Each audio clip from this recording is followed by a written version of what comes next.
Assalamualaikum warahmatullahi taala wabarakatuh. Bismillahirrahmanirrahim. Alhamdulillahirabbil alamin.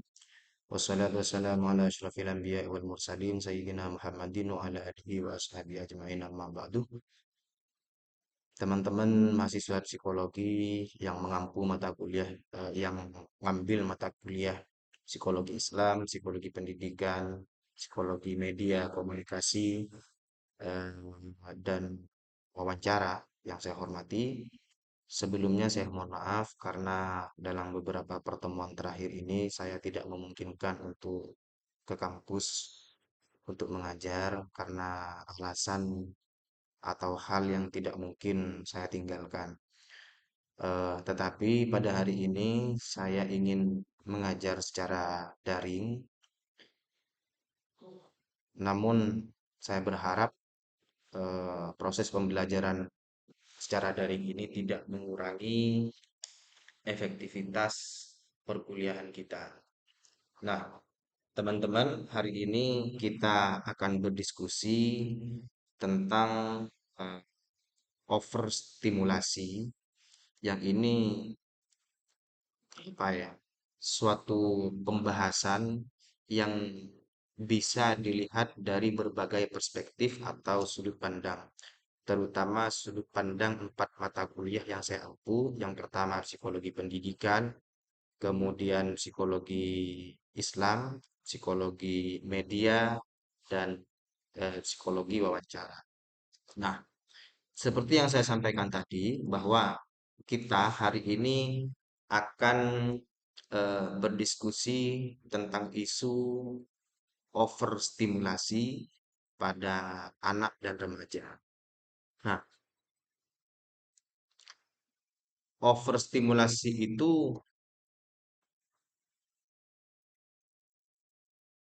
sesuatu rangsangan yang terjadi secara berlebihan atau diterima secara berlebihan oleh anak-anak dan remaja. Nah, pada saat ini overstimulasi itu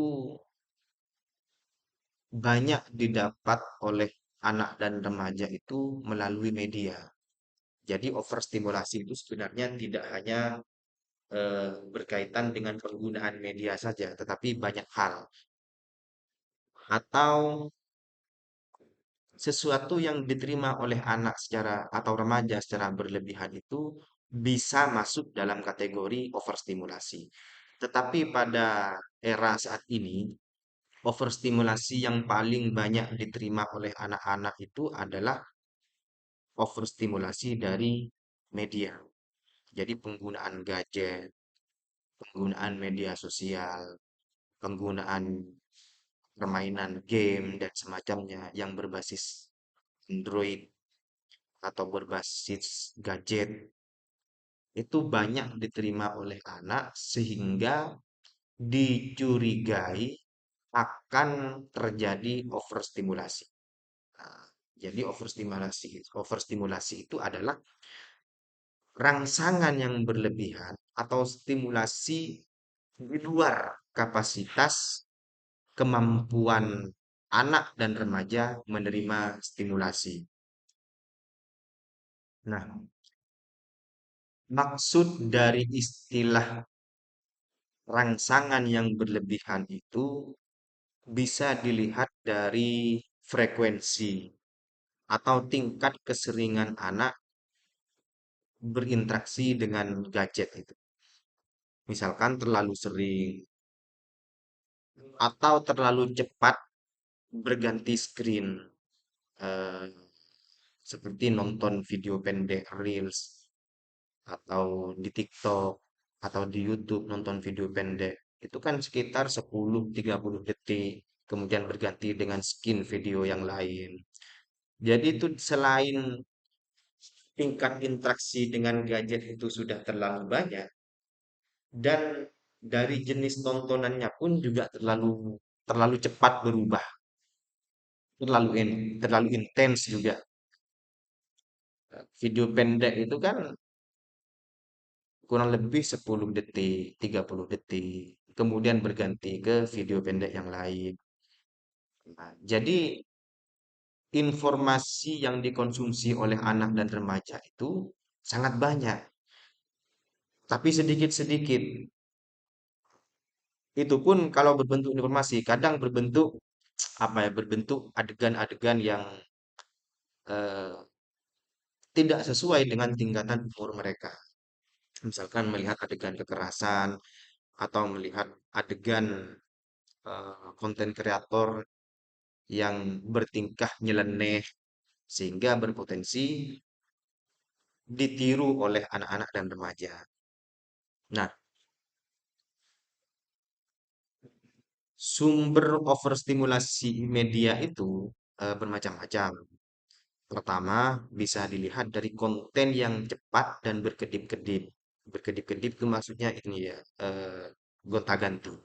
Seperti video TikTok, di YouTube, short, atau game dengan efek visual, atau suara yang cepat, serta perubahan adegan setiap beberapa detik. Intensitas cahaya yang dikeluarkan oleh HP itu kan mempengaruhi sensor motorik mata. Jadi juga bisa mempengaruhi kesehatan mata anak. Kenapa? Karena variasi cahaya yang begitu intens yang dikeluarkan oleh HP itu, oleh gadget. Eh, Konten-konten pendek itu dirancang untuk terus-terus memberi dopamin hit. Ah,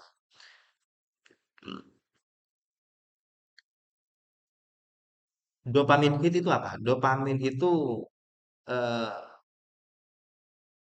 semacam hormon untuk meningkatkan apa ya, kebahagiaan, kesenangan seseorang. Makanya kadang seseorang itu ketika scroll video pendek itu tidak terasa. Oh, ternyata sudah 2 jam. Oh, ternyata sudah jam 3. Ternyata sudah jam 11. Nontonnya dari tadi habis Isya misalkan. Jadi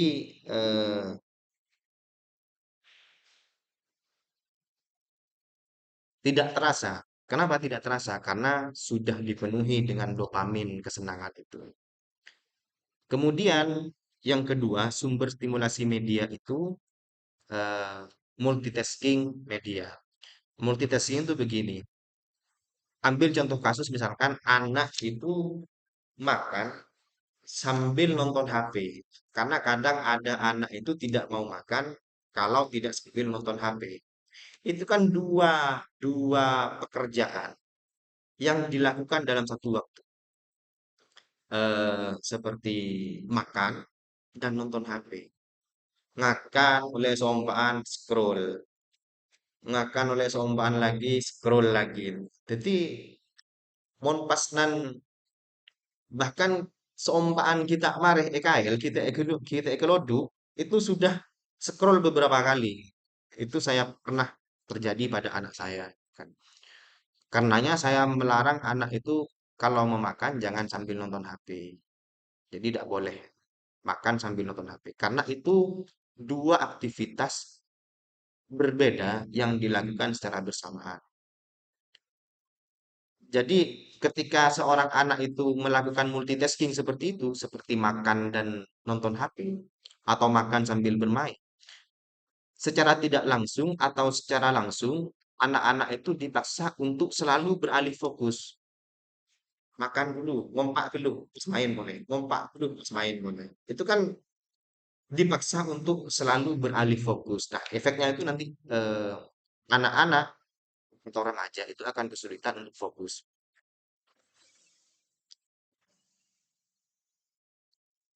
Dan tentu intensitas mengalihkan fokus itu akan sangat melelahkan. Jadi anak-anak akan sangat lelah. Cuman nyaman anak-anak kadang kadang pikir sejak esok kan. Nah, kemudian sumber overstimulasi media yang seterusnya itu media sosial dan fear of missing out atau FOMO gitu kan. Fear of missing out itu apa ya? Semacam dorongan untuk terus ngecek notifikasi di gadget atau update story atau likes atau nonton apakah ada sesuatu yang terbaru di HP kan. Seseorang itu anak atau remaja ketika mengalami FOMO ini dirinya merasa harus selalu terhubung agar tidak ketinggalan. Jadi montak ngecek HP sekian menit dia itu merasa ada yang hilang dari dirinya. Dan kondisi itu menciptakan tekanan psikologis bagi anak. Bukan orang lain yang memberikan tekanan, tetapi dirinya sendiri. Kemudian yang selanjutnya, eh, dari jenis tontonannya itu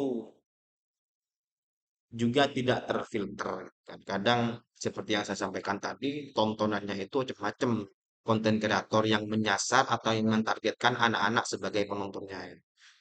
Ada yang orang anak remaja tetapi bertingkah laku eh, apa ya bertingkah laku sebagaimana anak-anak atau ada remaja laki-laki yang bertingkah laku atau bersikap sebagaimana perempuan atau sebaliknya ada seorang perempuan yang bertingkah laku ataupun bersikap sebagaimana laki-laki itu kan tidak pantas untuk ditonton oleh anak-anak.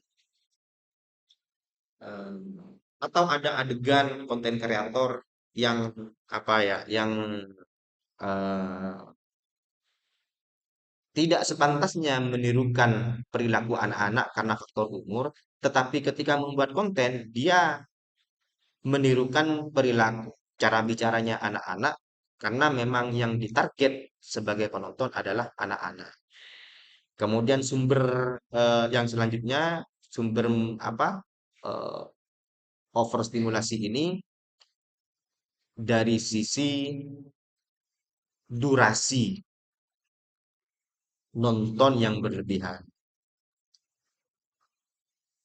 Jadi anak-anak kadang tak akan ngerasa bahwa waktu nontonnya itu sudah berjalan 3 jam gitu misalnya. Nah,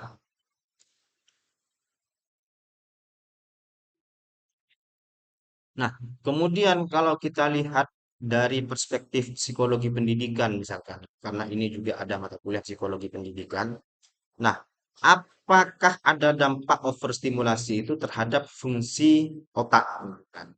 Nah, ternyata menurut para ahli itu ada dampaknya terhadap kemampuan otak. Pertama itu gangguan atensi dan konsentrasi. Jadi karena anak dan remaja itu terbiasa dengan stimulasi yang over, stimulasi yang berlebihan, eh, maka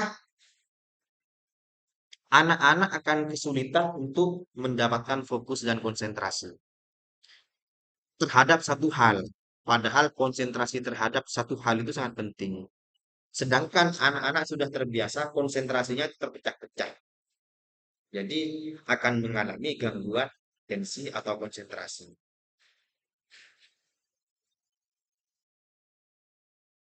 Yang kedua, dampaknya eh, menurut para tokoh itu seseorang yang sudah terbiasa overstimulasi atau anak atau remaja yang sudah terbiasa overstimulasi itu akan mengalami penurunan keterampilan belajar mendalam atau deep learning ya. Sedangkan seseorang itu kadang membutuhkan proses atau keterampilan belajar itu yang mendalam, membutuhkan konsentrasi, membutuhkan fokus, dan membutuhkan waktu yang lama kadang untuk memperdalam sesuatu, untuk mempelajari sesuatu. Nah, karena sudah terbiasa overstimulasi, terbiasa eh, apa ya, terbiasa gonta-ganti konsentrasi, maka anak itu akan kesulitan untuk fokus di satu konsentrasi. Itu akan sangat kesulitan. Jadi, jadi pada akhirnya dia akan mengalami penurunan kemampuan atau kreativitas untuk mempelajari sesuatu secara mendalam. Ini bahaya, bahaya ini. Kemudian eh, kemudian anak itu juga akan kesulitan apa ya? Menghadapi rasa bosan, menghadapi kebosanan itu akan anak-anak akan kesulitan kalau sudah terbiasa apa ya? Overstimulasi seperti itu. Sulit anak akan mencari cara atau mencari alternatif aktivitas yang produktif untuk mengatasi kebosanan itu. Jadi kadang tidak memberikan mainan apa-apa ke anak itu adalah salah satu cara bagaimana anak itu menghadapi kebosanan dengan cara yang produktif.